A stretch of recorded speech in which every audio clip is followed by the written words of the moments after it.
in this lovely room. Say good morning back to me. Come on now. Good morning. Yes. I am blessed.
To be together.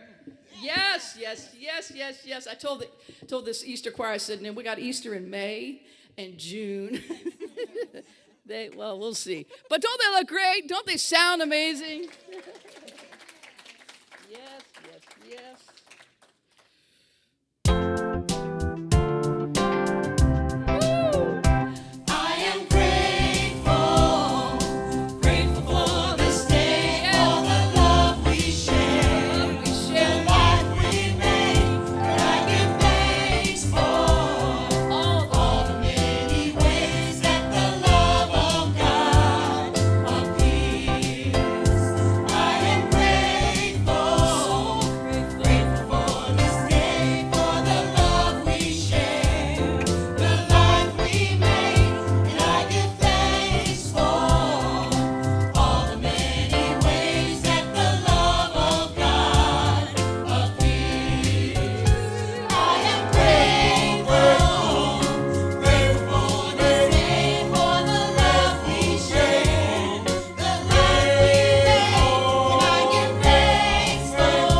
There is a place in my heart where I find the truth.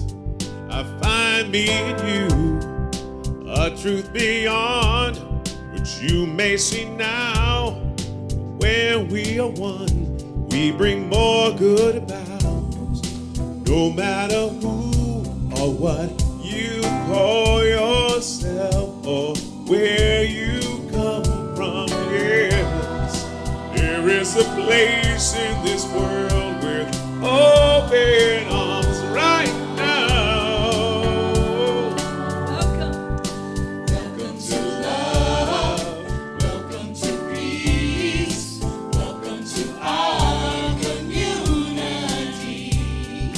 Be who you are, let your light shine. We're so much more when we unite. You are welcome here. You are welcome here. See with new eyes, allow it unfold, embrace and let go, trust the flow. There's a freedom in love when you follow your heart. Together we are stronger than we can ever be apart. No matter who or what you call yourself or where you come from, yeah, there is a place in this world with open arms right now. Welcome to love, welcome to peace, welcome to our community. Take a look around the room, everybody. See who you are. Let your light shine. Let your light shine. There's so much more when we unite. You are welcome here. You are welcome here. Breathe in and out, slowly feel all that's around you, all that you feel, all that you know, let it go. Welcome to love, welcome to peace, welcome to our community. Be who you are, let your light shine. We're so much more when we unite. You are welcome here. Love is welcome here. Peace is welcome here. You are welcome here. You sound so beautiful. Thank you so much, choir. Please be seated. Good morning, good morning, good morning. Happy Easter, happy spring, happy Passover. You are welcome here. Welcome, everyone. My name is Idella, and I proudly serve as a licensed practitioner here at the Spiritual Living Center of Atlanta.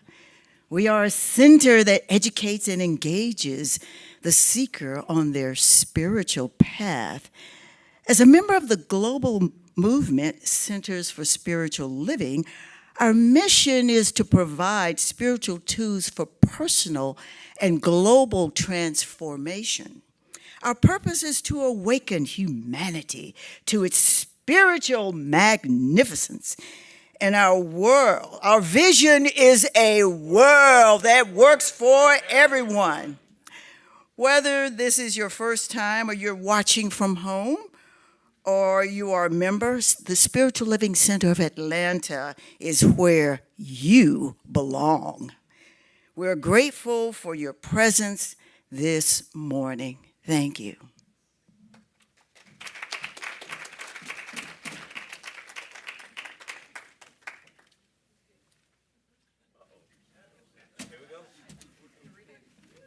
Hello, I'm I'm Dennis DeGracia. I am the Easter Bunny.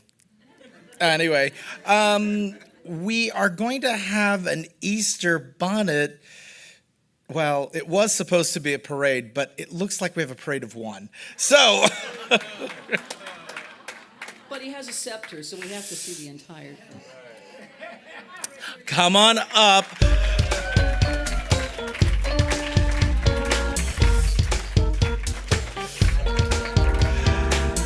As you can see, the bonnet is a multicolor basket that is festooned with lovely multicolored peeps and eggs. Happy Easter, everyone.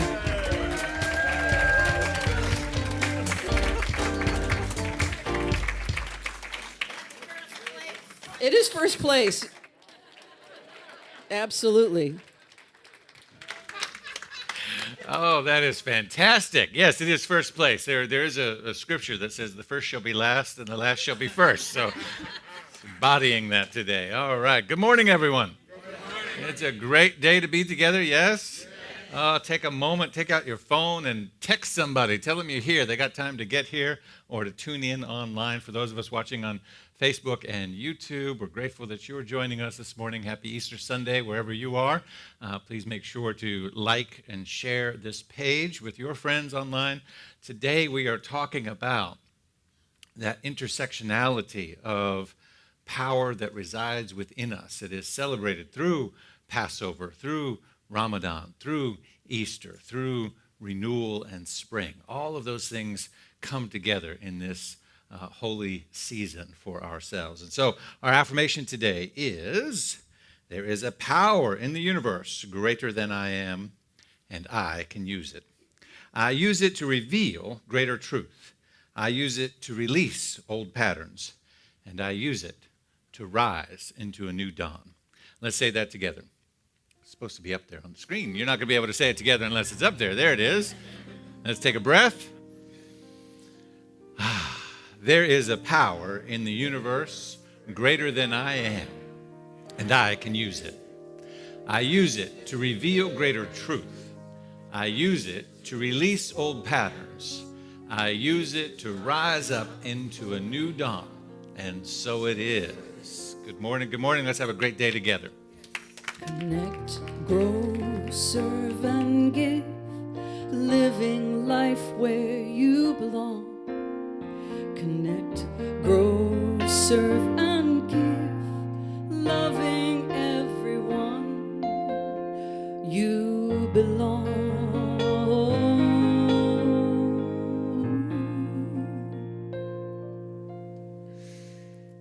Thank you, Penelope.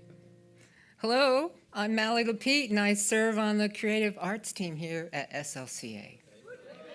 Good morning. I'm looking out and taking you all in. I'm glad you're here. I'm excited to tell you about opportunities to connect, grow, serve, and give here at their center. For more information about today's announcements, please take a moment to scan the QR code on the chair in front of you, or outside in the lobby and on your monitor if you're with us online. You may also visit our website. Did I already say that? No? Okay. Connect to the writer within by joining our monthly writers group. This group is led by Kathy Ellis and will meet at 6:30 Eastern time. Yeah, 6:30 p.m. is what I'm trying to say. On Thursday, April 28th via Zoom. You know, writers can be zealous. So 6:30 a.m. could have been in there. We have an incredibly special opportunity coming up Wednesday, April 27th at 7 p.m. Eastern. The CSL spiritual leader, Dr. Edwin Folione, will be here and be the special guest of the Science of Mind gathering, led by Reverend Susan Zoller. You will not want to miss this opportunity. Mark your calendar now and join Rita Farmer as she leads our outreach ministry for an opportunity to serve our unhoused neighbors. We'll be meeting at 1 p.m. this Saturday, April 23rd at SLCA to assemble bags and then go out into the community and deliver those items to those in need. We'd like to thank our loyal pledgers and each of you that faithfully gives to SLCA. To find ways to connect, grow, serve, and give, visit our digital program or our information wall in the lobby after service. Practitioners are available this morning after service for both in-person and online chat. If you wish to receive affirmative prayer, our online practitioners will provide their email so you can arrange a time. For in-person treatment, our practitioners will be found in the library today after service.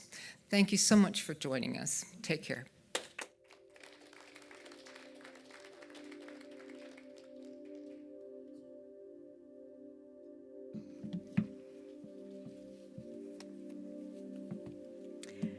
Before we go into prayer, I just wanted to recognize and thank Penelope and our choir this morning for being here. How wonderful it is to have you back. Thank you, music director, and happy birthday.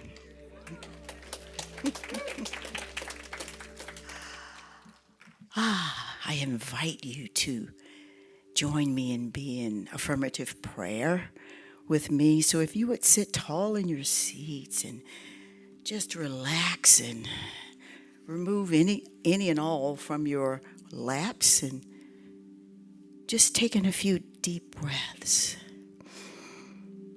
Exhale. Know that you're breathing in life. You're breathing in God. Another deep breath. Inhale. And exhale. Yes. I will speak these words in first person and ask that whatever I say that resonates with you, if you would receive those words as your own. This is what I recognize and know. I know that God is, Source is. This high power that is in the universe that we all can use is all there is. Our Creator that's everywhere all the time. And I unify with this power. I am one with the one, our God. And I invite the fullest expression of this higher power in and through me, right here, right now. I allow it to radiate, to vibrate, and illuminate through my entire being. I realize first that I am vibration. That's how I connect with this high power that's in the universe. We all came here that way, vibrating. That's how we communicate. Communicate through our thoughts. Every thought we think is vibrational. And we send those thoughts out into the universe. We also have feelings and emotions that are vibrational. And that is what attracts and brings back to us whatever it is that we're thinking. So we're always conscious and aware of how we're feeling. And we want to feel good. We want to feel good. We get to choose. We get to choose our truth. Remember, we belong. We are deserving. We came to this life fully equipped by our Creator to live in the greatness and the fullness of all there is. We deserve it. We don't have to earn it. We just need to realize that that is our truth. I know that I am deserving. I know that I am powerful. I know that I am invincible. I know that I am woman. I know that I am love. And I know that all of us in here and all of us out in the world are love. And we radiate that vibration of love that's stronger and more powerful than any other vibration that is out there. So whatever the hate is or whatever it is that is trying to manifest, we illuminate our love vibration even more to just overshadow all of that because it's so much more powerful. When you do that, that negates any injustice and any hatred in the world. Oh, I give thanksgiving and praise. I celebrate this day. You remember, all we have is now, right now, being in the moment. It's a good moment to be in. So I celebrate it, give thanks. I give thanks for SLCA, the brook from which I'm spiritually fed, and our spiritual director, all the practitioners, the board, everyone in this center that supports all of our programs and what we do, and our wonderful Shannon Pruitt. And with unwavering faith and absolute trust in the law that always says yes, yes, yes, yes, I release these truths to the law, knowing that it is done, all is well, as we say together, and so it is.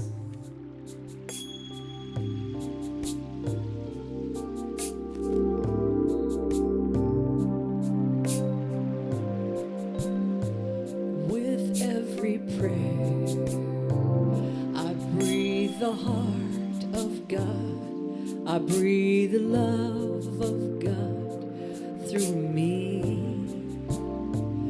With every prayer, I breathe the heart of God. I breathe the love of God through me.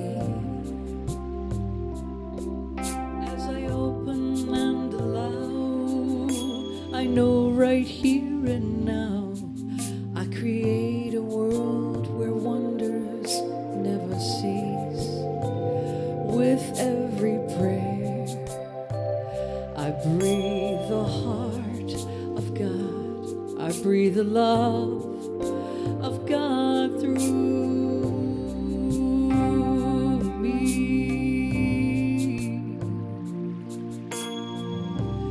Through me.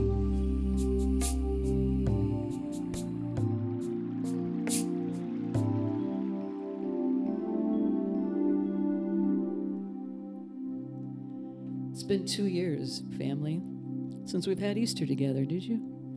That just crossed my mind as we were in prayer together and singing together. It's so good to be with each of you. At this time, I'd like to invite the choir to come back. We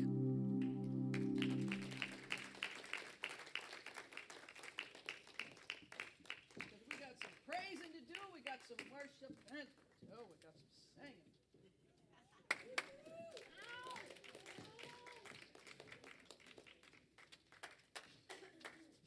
It's an ensemble. 10 more and it'll be a choir, but it's an ensemble today. Yes. And I hear you singing.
Oh, my. It just said good luck to you.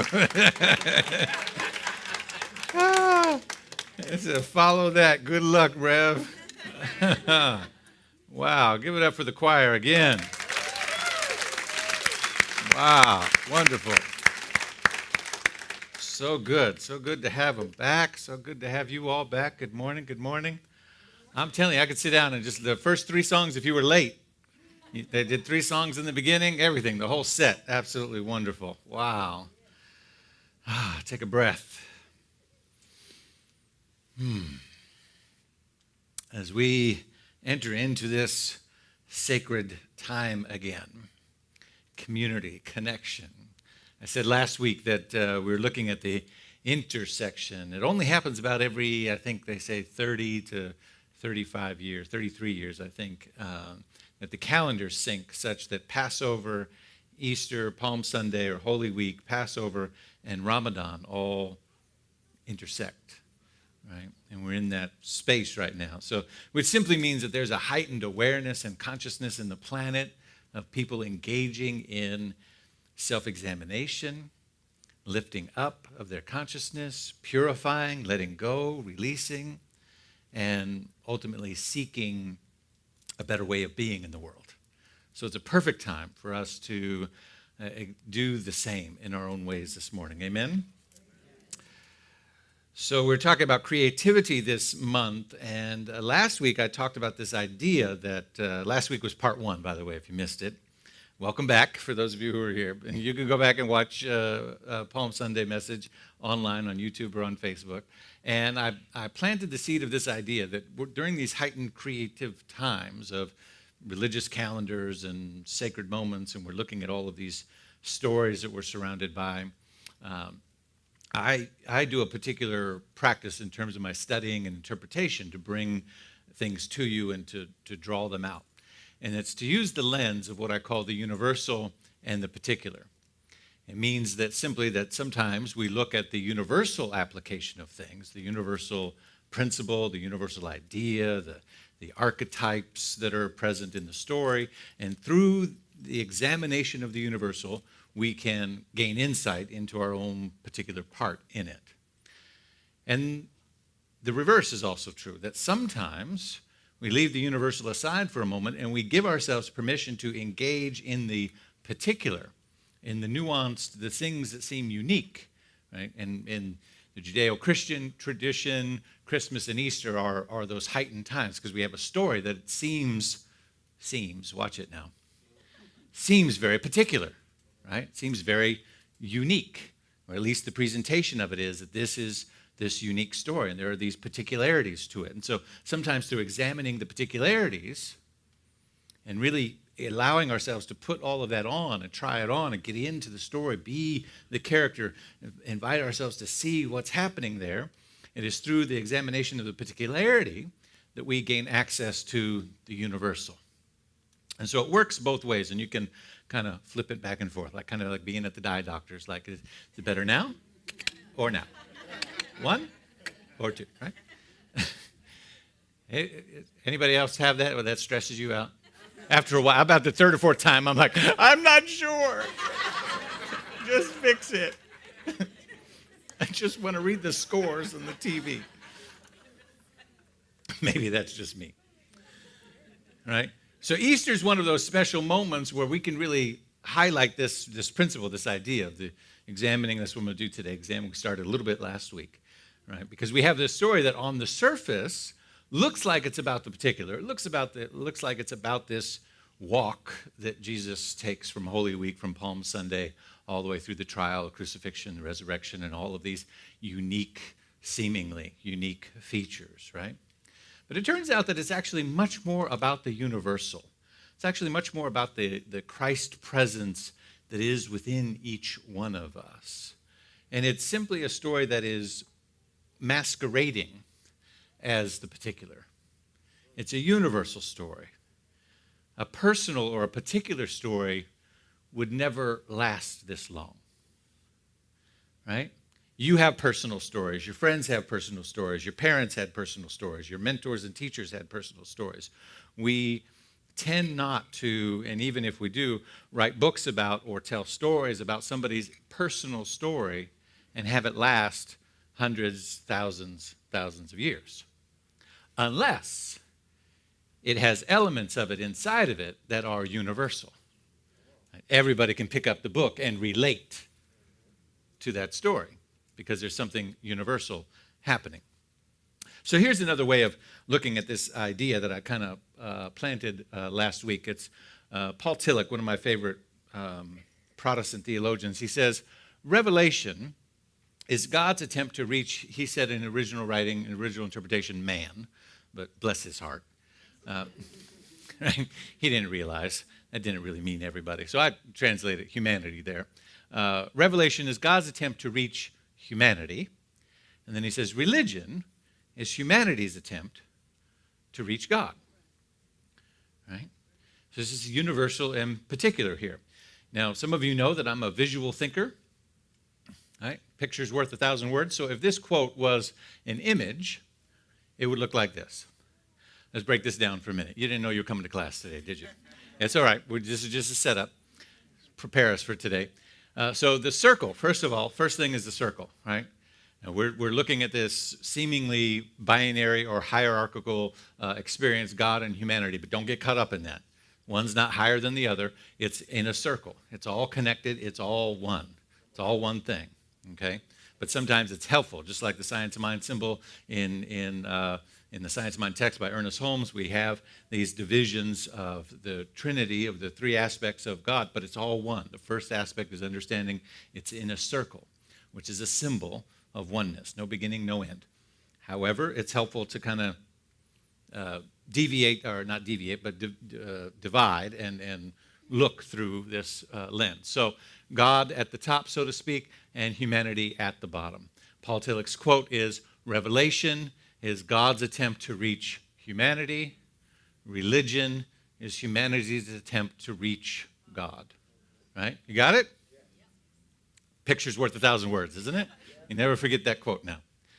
Now, the issue is that religion often fails in that attempt because it gets too caught up in literalizing the universal, making it particular and literalizing it, right? It gets too caught up in the ritual that it is reenacting some sacred thing that happened instead of presenting a template for us to walk through so that we might, religion's only value, well, it's not its only value, let me edit that. Religion's greatest value, perhaps, is that it gives us a way, an access point, to have our own personal revelation, right? It has other values. As that matter of fact, I would say 80, 90% of what we call religion, what religion is actually culture, right? It's what to eat and when to eat it. It's what to wear and when to wear it. It's what to do and when to do it. Those are cultural practices. A group of people get together and engage in culture, and that's beautiful. That's a very valuable thing. But the sacred part of the stories are only so that we might have our own personal revelation. The second part of that quote from Tillich is that he clarifies what revelation is, and he says revelation is always personal, never universal. Revelation is always personal, never universal, which means what? It means that you and I have revelation. You ever try to have somebody else's revelation? It doesn't work, right? You can't have somebody else's revelation. You got to have your own. You got to have your own. It's not real. You can study somebody else's revelation. You can read about somebody else's revelation. You ever try to give your revelation to somebody else? Right? Yeah, I know this place. It is the best fried chicken. That's a revelation, right? Or whatever it might be, right? This is the best thing about this. This is, oh my God, you have to, and you try to give that to somebody else. And you ever been in that conversation and they're not buying it? They're just not, they're just like, They're like, and they're being polite. They're like, okay, but it's not theirs, right? They don't own it. It's not their revelation. You start to get upset because they're not as excited as you are, right? And then you got to be, if you're the other person, just got to be polite and be like, oh yeah, I believe you, okay. I'll check it out. That was the best macaroni and cheese, praise the Lord. But those of us who were here had that revelation, amen? The rest of you got to read about it. Right? So another of my favorite theologians, Bishop John Shelby Spong, says this about Easter and Jesus and the whole thing that we're kind of surrounded by right now. He says it's quite possible, even probable, that Jesus served in most Christian churches around the world today is simply an idol created in a primitive time that is destined to die. The story of a theistic deity who assumes human form suggests as much. When this incarnate one is said to have entered history via the miracle of a virgin birth and said to have departed it via the miracle of a cosmic ascension, our suspicions should be heightened. Trinitarian language does not help. Neither does the image of the vicarious Savior who absorbs on the cross the punishments due to us for our sins, thanks to this sacrificial lamb. He says we must come to realize that all of these things are late developments in the writing of the Gospels, and they're all Jewish symbology. They're all, in fact, just like we discover in the Christmas story, they're all borrowed symbols. In other words, they're more universal than they are particular. So what is it about this Easter moment? Because when we look at the Gospels, when we lay them out, if you were to do this and you were to say, well, forget about the way in which the book, right? The Bible means bibliography, right? Collection of books. Nobody sat down to write the Bible.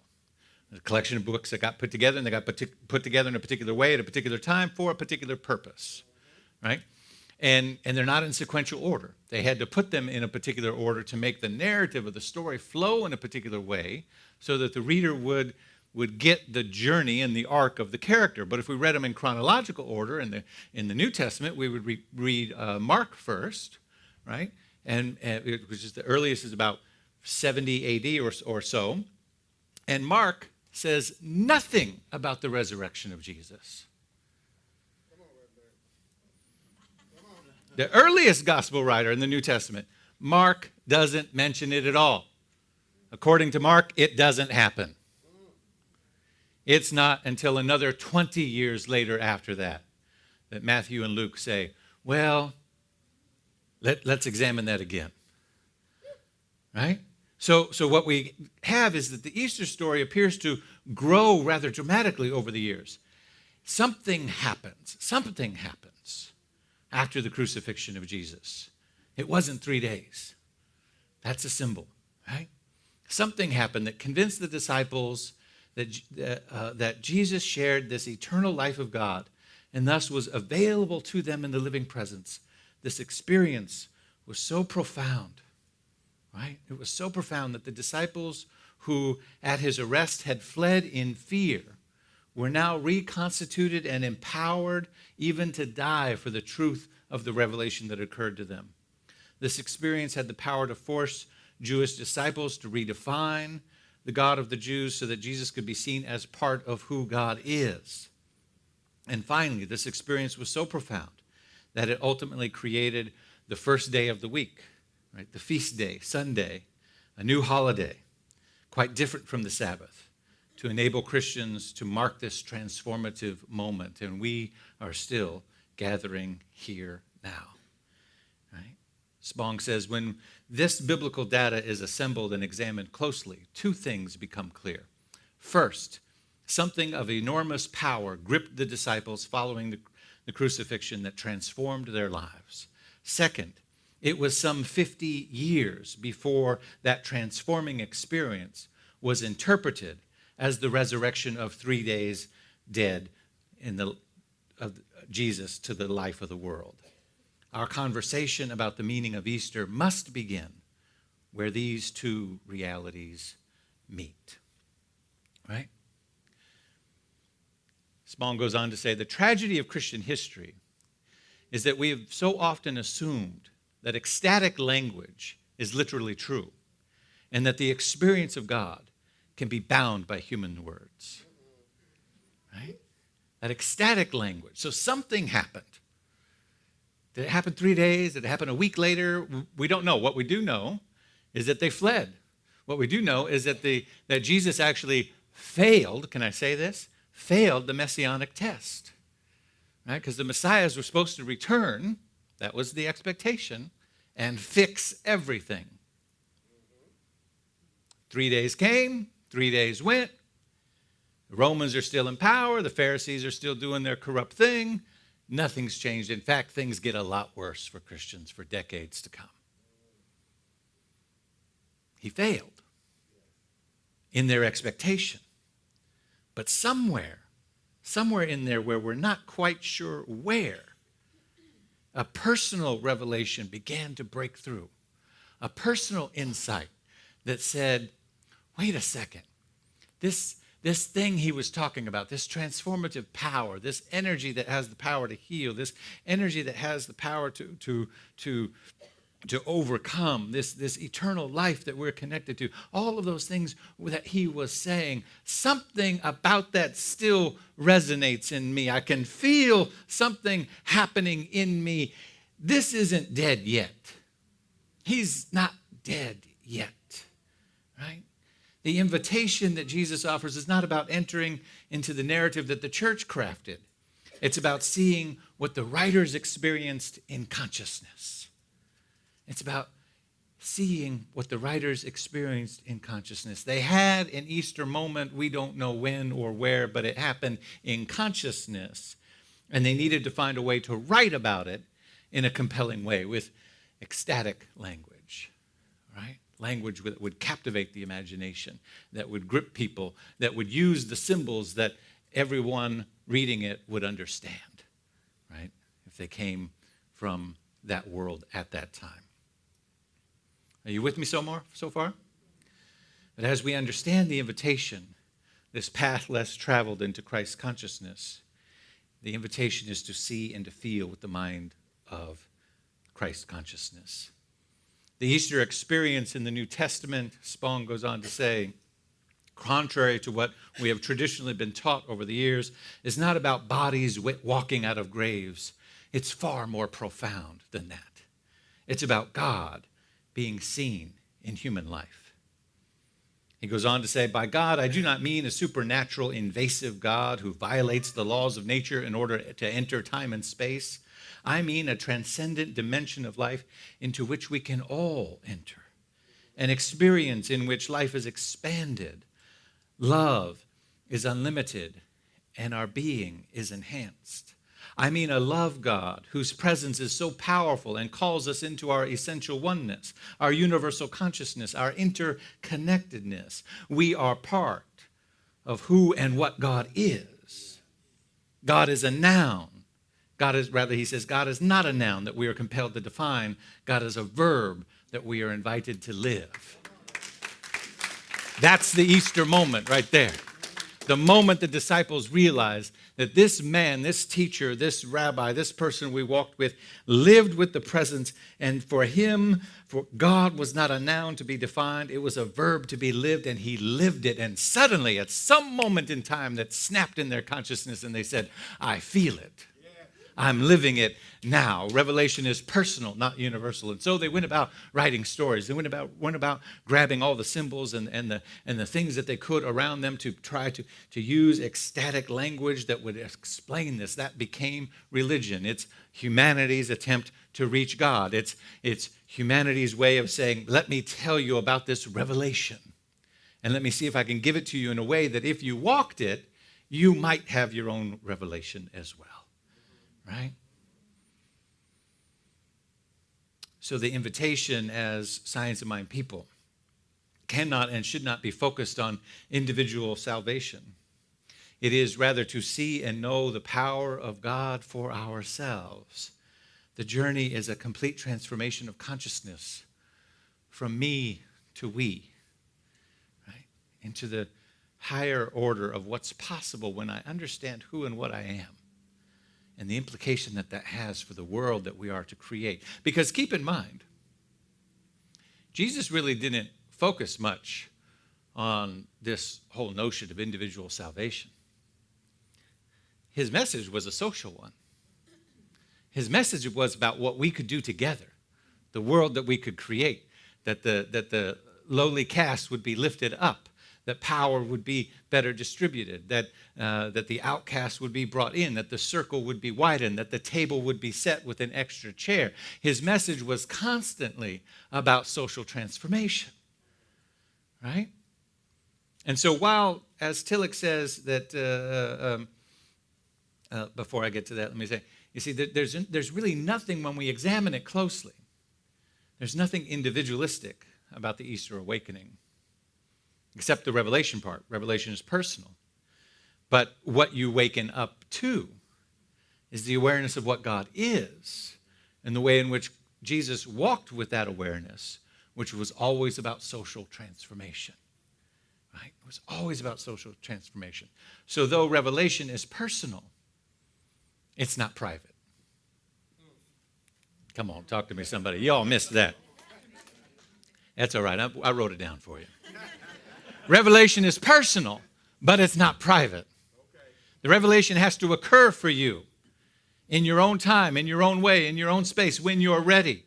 But that revelation and what that revelation is about is not solely for you. There is a power in the universe greater than you are, Ernest Holmes says, and you can use it. The power is greater than you are. It's in you, but it's not for you alone, because it's in everybody and it's in everything. It is everywhere. There is a transformative power of the divine within you, but it does not belong to you alone. The revelation is personal, but it's not private. You don't keep it to yourself. Right? If it were just about a personal waking up, Jesus would have never had the need to enter the holy city. He would have never had the need for Palm Sunday. Or let me put it this way a little bit better, since we are talking about, we're letting go of the idea of whether the story is actually true or not, because the writers are using symbols that they need to use to get a message across. So let's look at it this way. If it was simply about a personal awakening, the writers would never have the need to articulate Jesus' journey into Jerusalem.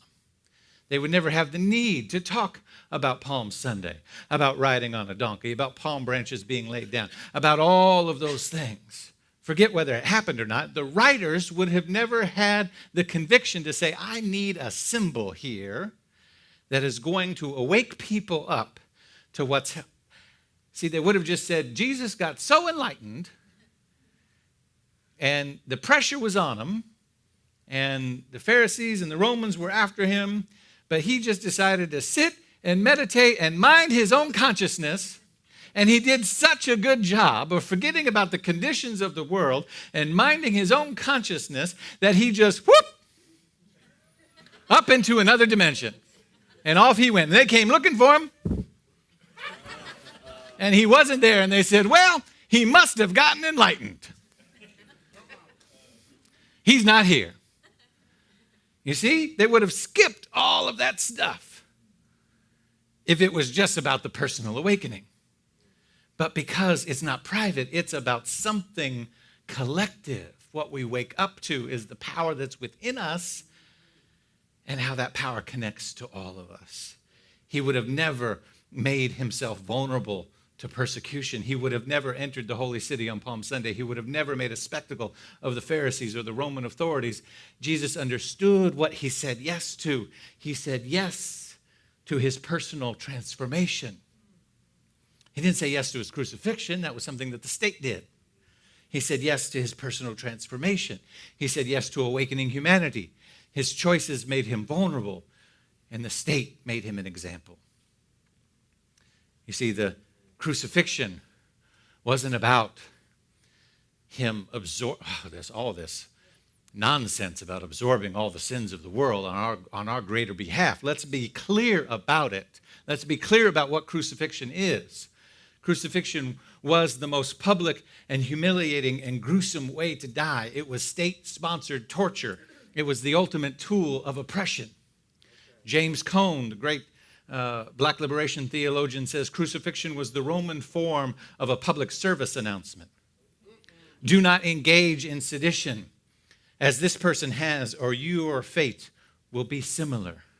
The point of the exercise was not the death of the offender as such, but the getting the attention of those who were watching. Crucifixion, first and foremost, is an address, he says, to the audience. It's an address to the audience. It has nothing to do with our born in sin or bad behavior or anything like that. No. The point and the emphasis of our understanding of the story should be Jesus' conviction to live out his faith, knowing that it might make him vulnerable, but you say yes anyway. It might, if you step out and really say what's on your heart, if you believe what you really know about God to be true in your life, it might make you vulnerable.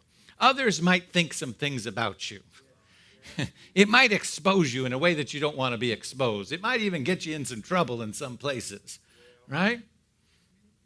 Jesus said, let me reveal to people the power that they have within them. Let me release all the trappings of the material world. Let me release all cares and concerns for what is no longer working. Let me rise. Let me release again. Out of that release, we gain the power to rise out of our conditions. This Easter moment, I believe, was a moment in consciousness when his followers decades later had realized he was not dead. That message still lived, and now more profoundly lived in their awareness. Not just in his life, but in their awareness. And then, and I love this part, what did the writers do to emphasize how this message would get out? Now the writers are saying, okay, this lives, and we need a symbol, we need a story, we need a way to communicate this. Who do they choose to deliver the message that this thing is not dead yet? The women. The women, the divine feminine. The only part of our universal self that knows when something's not dead, because it is the place that gives birth. Come on, somebody. You got it. You can't miss this, right? Who else? The writers put several women in significant places in the stories because it was women who brought it to their attention in the first place, right? All that we can say about the patriarchy of the church decades and centuries later, but the writers said, no, the women have to deliver this message. The women will be the one, right? Ask any woman who's ever had a child if that connection to that child ever dies. The answer will be no. Only the divine feminine knows when something's not dead. Why? Because when we resurrect into that I am presence, when we awaken to the everlasting power that is within us, when we resurrect and rise into that I am presence and distance ourselves from old ways of being, when we step into a new being, when we allow ourselves to step out, that the new being is not to be put on trial, but the conditions of the old way are to be put on trial, we understand that there is a resurrecting power within us, that something has not died. You understand what I'm saying? Oh, what if Jesus was a human life who saw beyond the traditional boundaries of our systems, whose mission was to lift our vision, empower us to embrace a reality that we never knew existed before, enabling us to walk in awe with humanity. Jesus made an invitation to us all that the reign of God is not some outward worldly place of eternal comfort. It is a hoped-for reality that is desperately needed in the here and now. Jesus knew that if we found a way, if you and I, if everyone who had ears to listen, if we found a way to embody this enemy-loving, ever table-expanding setting, truth to power speaking, good news, it would absolutely change everything. It would change everything. And that was the reason that the state had to shut it down. The state had to say, that message can't get out. If you liberate the people in their mind, then the systems of oppression will no longer work. If you liberate them in their mind, then the systems of control and oppression will no longer work. We can't afford to let that message get out. There's too much at stake. And so it's a personal awakening with radical social implications. It's a personal awakening with radical social implications. It begins with a personal revelation, one that can change the world. Because the truth is, we've all been there, right? The truth is, I know that every person in this room, you know someone, you might know someone right now. It might be you, or it might have been you at a particular time and space in this world.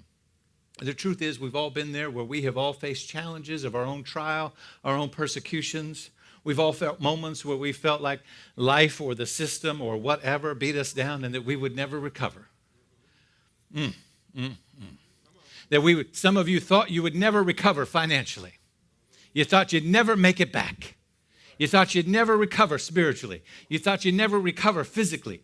You thought you'd never walk again. You thought you'd never be able to do that thing again. You never thought you'd recover emotionally from that pain, from that conviction, from that trial, from that persecution, from that moment where you felt beat down. You thought you would never love again. Am I talking to anybody here? You thought you'd never risk again. You thought you'd never put it all on the line again. You thought you'd never be vulnerable again. You thought you'd never expose yourself like that again. Not again. Not if it hurts this bad. Not if I've been in the tomb this long. Not if it's this dark. Not if it's this painful.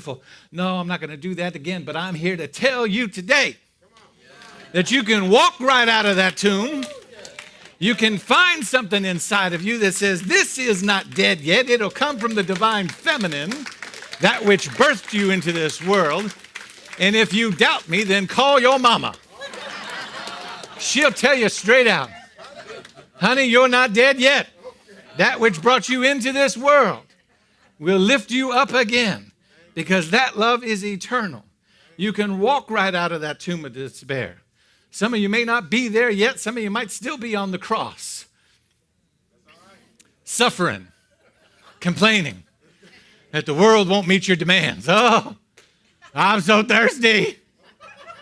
Oh, it's so hot up here. Now, somebody might need to tell you to come on down. We need the wood. Come on down from your cross. I'm here to tell you, you might be looking, you might see, where are all my friends? Where's my family? Oh, they've all abandoned me. They're nowhere to be found, because that's what happened. The disciples fled. When he got nailed up on that cross, they said, oh, we're next. We're out of here. They did not stick around. They were not faithful. It took decades before they had the revelation. Not 3 days, decades. 50 years before they went, I've been thinking. Right? But I'm here to tell you, you might look down, you might see, it might look like all your friends have gone. It might look like nobody wants to talk to you. It might look like nobody wants to be associated with you. It might look like they might say, I never knew him. I never knew her. They might deny your presence or your relationship together. But I'm here to tell you, if you allow this power to work in your life, if you open yourself up to it, this eternal loving presence that is within you, I'm here to tell you, if you have the ears to hear what wants to be revealed through you, if you have the willingness to release the old patterns, you will discover a power that will rise up again. It will rise still like the dust. It will rise up again.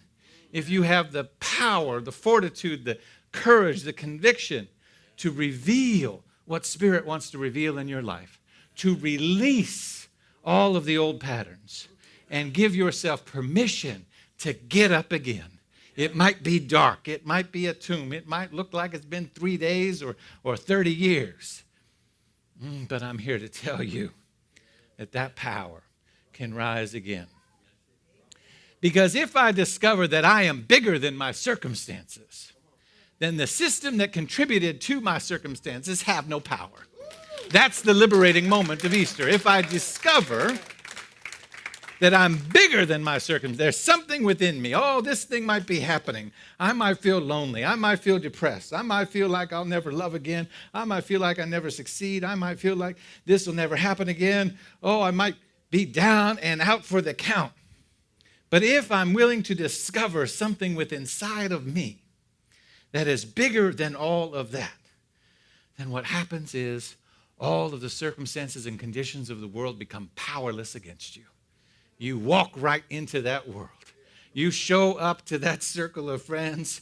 Oh, you come to know that there's a power in the universe greater than you are. You can stand before those who had doubted you before and say, yep, that's me. That's me. Yep, and they're right here. That's where the world tried to hurt me. That's where they tried to take me out. Go ahead, look at it. Go ahead, touch. You want to touch it? Go ahead, touch it. It won't hurt you. It don't have no power over me. Why would it have power over you? He didn't kill me yet. Don't you see me standing here? You don't believe me? Go ahead, touch it. Put your hands right in there. Go ahead. Watch me walk right through this wall over here. Because there's no wall or circumstances that can hold me back. Because I've come to know that there's a power in the universe greater than I am, and I can use it. I've come to know that there's a power in the universe greater than I am, and I can use it. And that power is in you too. That power is in everything. That power is everywhere. If you have the willingness to reveal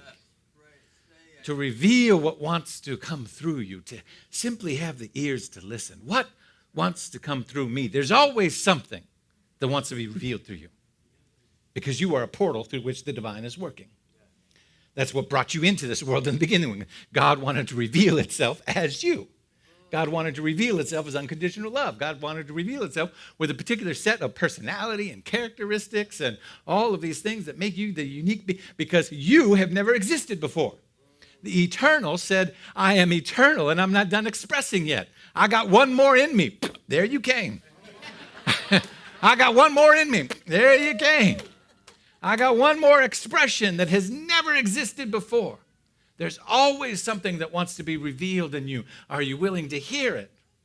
And once you hear it in the stillness, meditation, prayer, spiritual practice, whatever that is for you, you're willing to hear, this is what in this moment wants to be revealed through me. More love, more truth, more grace, more compassion, more understanding, more willingness, more courage. What wants to be revealed through you? And you say, am I willing to release?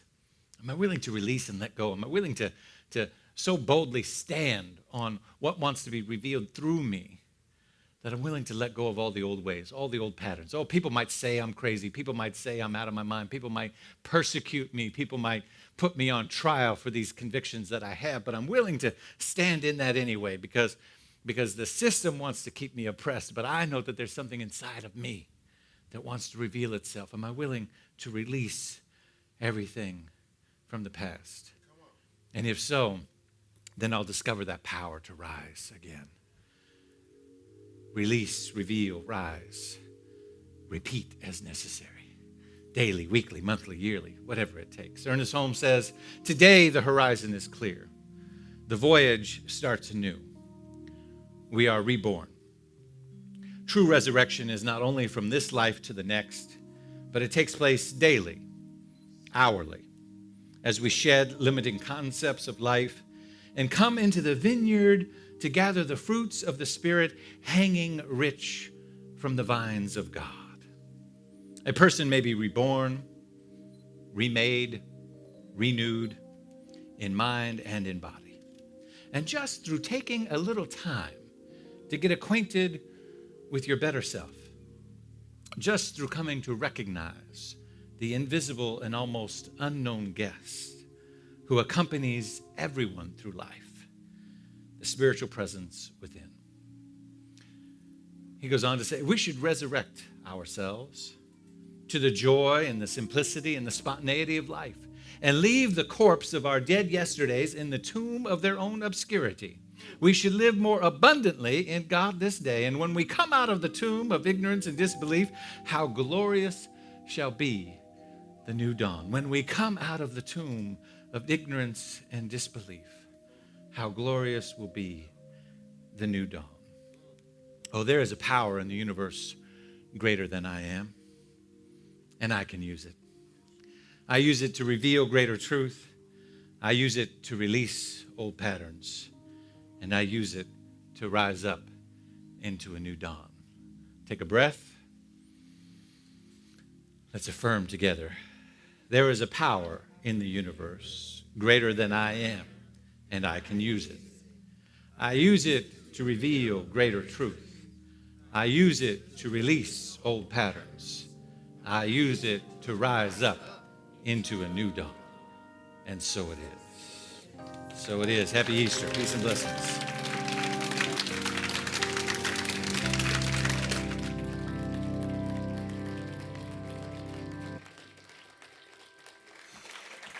Ooh, thank you, Reverend David. What a wonderful message. Come on, y'all, let's give him a bigger hand than that. Oh, yeah. That power in the universe that is greater than I am, and I can use it, and that power is in you too. Thank you, thank you. Well, it is now time to acknowledge our first-time visitors. If this is your first time at the Spiritual Living Center of Atlanta, we invite you to stand so that we may welcome you. Our ushers are handing you a gift just for you. Please join our welcome ambassadors for fellowship in the lobby following service. Please stand. Oh! That's little Charisma, Baji's granddaughter. Well, thank you, Charisma, for joining us this morning. Yes, thank you for choosing the Spiritual Living Center of Atlanta as part of your celebration today. We welcome each of you that is in need of prayer to meet in the library for one-on-one prayer with a licensed practitioner. As we enter our time of grateful giving, we want to thank each of you that faithfully gives to Spiritual Living Center of Atlanta. It is because of you contributions that we can continue, because of your contributions, we can continue to spread our message of oneness. If you were inspired by this message today, please consider becoming a recurring pledger or give what is on your heart today. You can conveniently give on our website, or you can text your gift to 404-800-9467. You may also give with a credit card using our digital program with the QR code displayed on the screen. If you wish to give by cash or check, our ushers will be coming through the aisle shortly to receive your contributions. Please join me in saying our affirmation for grateful giving. I live in a universe of abundance. As I freely and joyfully give, I join in the divine flow, and all that I share with life returns to me multiplied abundantly, and so it is.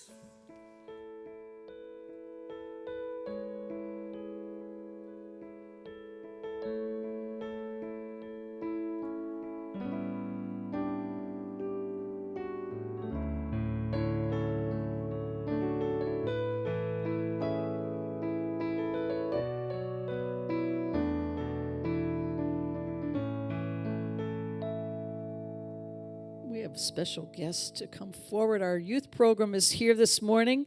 Let's turn and take a look at those representing our youth program.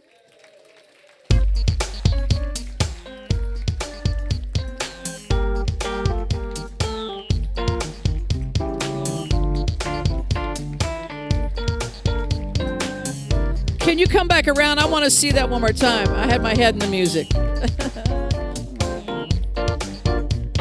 Run, run, run, run. I know our viewers at home want to see as well.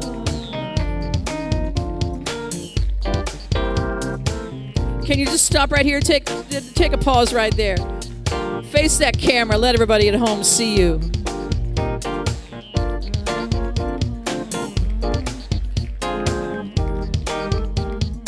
Oh, put your hands together for our youth program.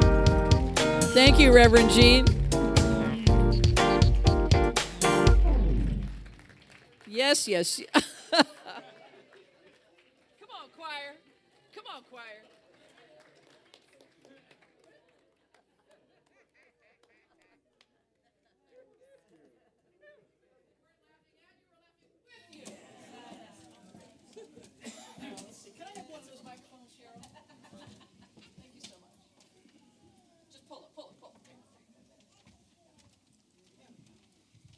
This is an original composition of Burnett Sherman. Yes, yes, yes. She is so super talented. And this is a song that I just love so much. And I said, can we sing this as a choir? Can we go out into our community and film one another singing this song? And I feel so confident that you're going to love this song as much as I do. We Are Peace by Burnett Sherman.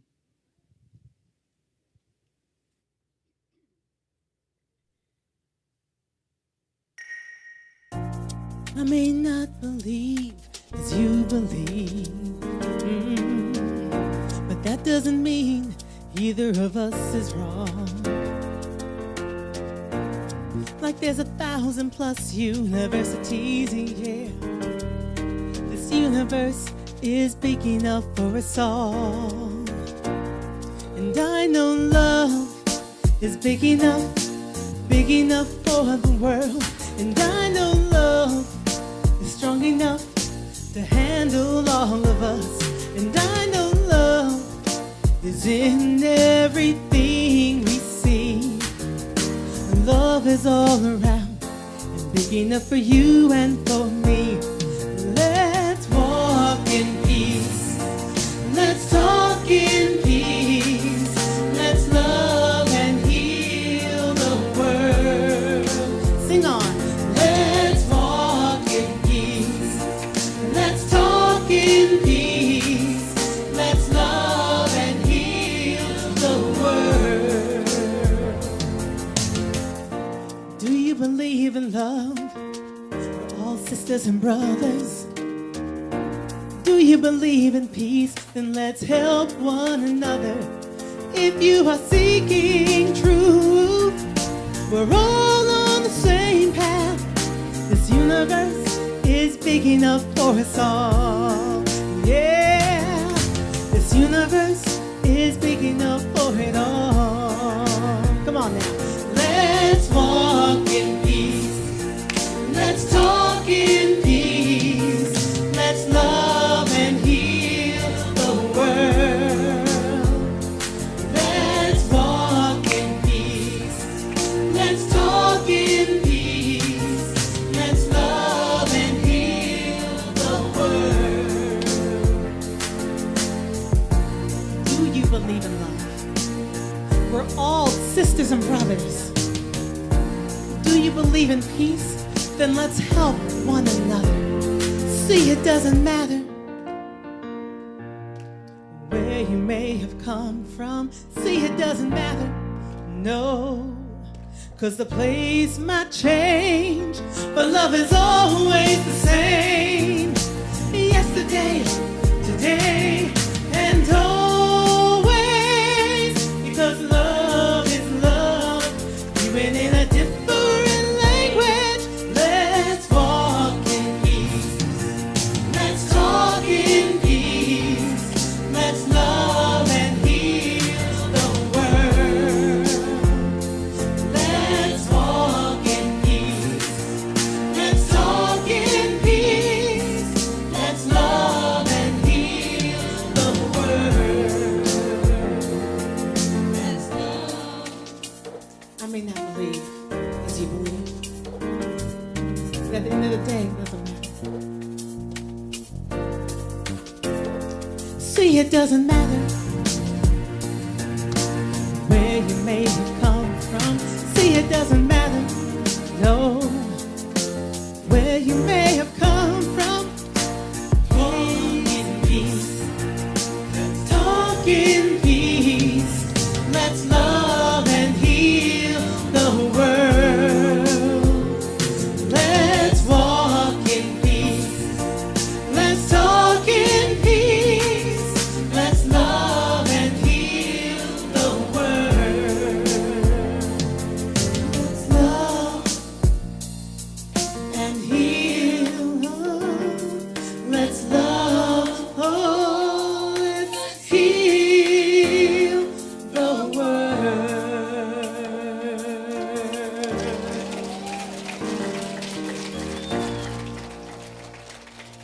Thank you all. Sherman. And we are so honored to have you join us this afternoon. We have a fabulous afternoon planned just for you. So please stay with us. We have fellowship and we have great music by CJ the DJ. Yeah, so please stay and enjoy one another's company. Thank you. Have a great day, everybody.